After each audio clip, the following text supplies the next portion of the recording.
Recently देखिए जैसे Nifty all time high के आसपास है, तो ऐसे में किसी भी ट्रेडर को क्या करना चाहिए? कैसे सोचना चाहिए और रिस्क मैनेजमेंट कैसे फॉलो करना चाहिए? इसका एक बहुत सिंपल तरीका है। वो सिंपल तरीका ये है कि आपको निफ्टी को ये सोचना ही नहीं कि वो ऑल टाइम हाई पे है। आपको निफ्टी का स्ट्रक्चर समझना है। देखो, ऐसा ऑल टाइम हाई 18,000 पे भी था, ऐसा ऑल टाइम हाई 22,000 पे भी था, ऐसा ऑल टाइम हाई 24,000 पे भी था, वैसा ही ऑल टाइम हाई 26,000 पे भी है।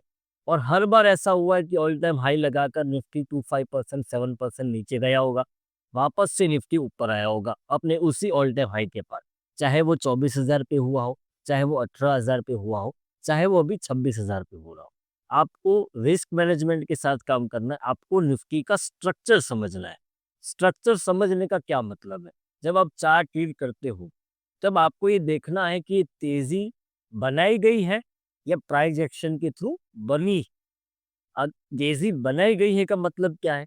कि निफ्टी 4% 5% अप मूव बिना कोई बिग रेड कैंडल के दे दे या बिना गिरावट के दे दे, बिना कोई मोमेंटम के दे दे। ठीक है? सिर्फ ऊपर ही जा रहा है निफ्टी, इसको कहते हैं तेज़ी बनाई गई है। ये तेज़ी है नहीं, एक्चुअल में कुछ भी नहीं है, हवा है। ठीक है? सेकंडली आपको ये समझना है कि प्राइस एक्शन कैसे मूव करता है। प्राइस एक्शन जब मूव करेगा 1.5% 2% अप जाएगा, 0.5% नीचे आएगा, फिर वापस से ऊपर जाएगा। वैसे करके एक प्राइस एक्शन बनाते हुए निफ्टी ऊपर जाएगा। जब ऐसा पैटर्न्स बनते हैं, तो वो ऐसा होता है कि मार्केट में एक्चुअल मोमेंटम आ रहा है फॉर द अपवर्ड।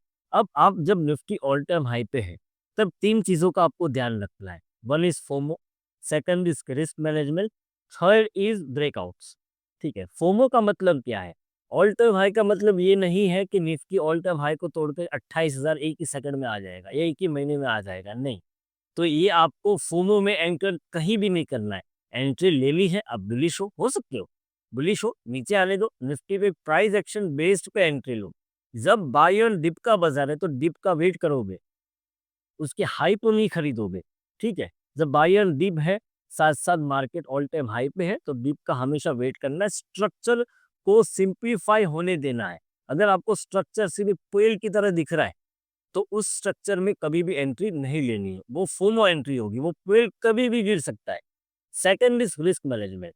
जब आप रिस्क मैनेज करते हो, तो आपको ये समझना है कि 26,000 से निफ्टी 30,000 नहीं जाने वाला। 24,000 वाला निफ्टी 28,000 नहीं आने वाला था एक झटके में। 18,000 वाला निफ्टी 22,000 नहीं आने वाला था एक झटके में। तो रिस्क मैनेजमेंट का मतलब क्या है?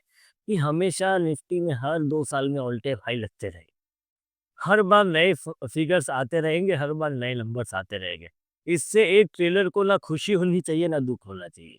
ठीक, आपको रिस्क मैनेज करके चलना है, इसका ये मतलब है सिंपल और सादा कि अगर ऑल टाइम हाई पे है, अगर निफ्टी बड़ा मूवमेंट यहाँ से देगा, तो अगर मैं 10 लॉट ले रहा हूँ, तो मैं 2 लॉट लूँगा। मुझे 2 लॉट पे भी उतना ही पैसा मिलेगा। 10 लॉट पे तो मैं शायद 100 पॉइंट लेके निकल भी जाऊँ, लेकिन 2 लॉट पे मैं 400, 500, 800 पॉइंट के लिए रुक सकता हूँ।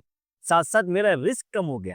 That is called risk management कि मैं बड़ा गेम के लिए रुकूँ, बड़े नंबर्स के लिए रुकूँ। अगर ब्रेकआउट अच्छा है, तो मुझे अच्छा पैसा मिलेगा, अगर फेल हो गया तो मेरा कुछ नहीं जाएगा। क्योंकि मैं वैसे ही 10 लॉट्स में काम कर रहा था, 2 लॉट मेरे लिए कोई मायने नहीं रख रहे। अब बारी आई ब्रेकआउट्स की, तो ब्रेकआउट्स को आपको कैसे समझना है? देखो, अगर निफ्टी ऑल टाइम हाई पे है, वहाँ पर अराउंड अराउंड कोई एक रेजिस्टेंस है, जैसे अभी रेजिस्टेंस है 26,277 का, 277 का। तो निफ्टी अगर ब्रेकआउट देना चाहता है, तो सिंपल सी चीज़ है, सिंपल सी चीज़, निफ्टी क्या करेगा?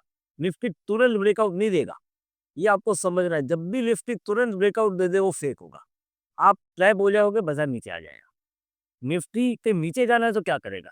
निफ्टी फटाफट, फटाफट इतना जल्दी नीचे जाएगा कि आप समझ ही नहीं पाओगे कि मैं पी की एंट्री कब ली। और जब निफ्टी को एक्चुअल में ब्रेकआउट देना है, तो Nifty will stick to that point और अराउंड दैट पॉइंट, मतलब 250 के अराउंड अराउंड 100, 150, 200, 100, 150, 200 1-2 दिन तो एटलीस्ट घूमेगा। वहाँ पे एक्यूमुलेट होंगे होते रहेंगे कॉल्स। आपको ऐसा लगेगा कि निफ्टी बार-बार रेजिस्टेंस खा रहा है, नहीं। निफ्टी वहाँ पे रुक के कॉल्स को एक्यूमुलेट कर रहा है, भले प्लेयर्स ऊपर की पोजीशंस बिल्डअप कर रहे हैं और आपको ये वहम में डाल रहा है कि निफ्टी गिरने वाला है। जब ओरिजिनल ब्रेकआउट होगा, तो निफ्टी हमेशा कोई भी जगह पे, ये सिर्फ 26,000 की बात नहीं है, कोई भी जगह पे जब आपका एक ब्रेकआउट ज़ोन है, तो निफ्टी वहाँ पे 1 या 2 दिन के लिए एटलीस्ट 1 डे वहाँ पे टाइम बिताएगा। वहाँ पे टाइम बिताकर ही निफ्टी ऊपर जाएगा। वहाँ पे नीचे की सडन न्यूज़ नहीं आनी चाहिए। अगर आ गई तो that was not a breakout. तो आपने समझ लिया जब निफ्टी ऑल टाइम हाई पे हो तो कंसिस्टेंसी कैसे रखनी है, रिस्क मैनेजमेंट कैसे करना है, 10 लॉट की जगह 2 लॉट, और साथ ही साथ फोमो में एंटर कैसे नहीं करना। मतलब फोमो का मतलब क्या है कि जब एक पोल बन ही चुका है, जब निफ्टी 3% 4% विदाउट एनी रिट्रेसमेंट अगर अप ही जा रहा है, तो उस बोरी में कभी भी एंट्री नहीं लेनी। वो हवा कभी भी आएगी और वो पोल गिरा देगी। ऐसी इन्फॉर्मेटिव वीडियोस के लिए हमें लाइक करें, फॉलो करें और शेयर करें। Thank you very much.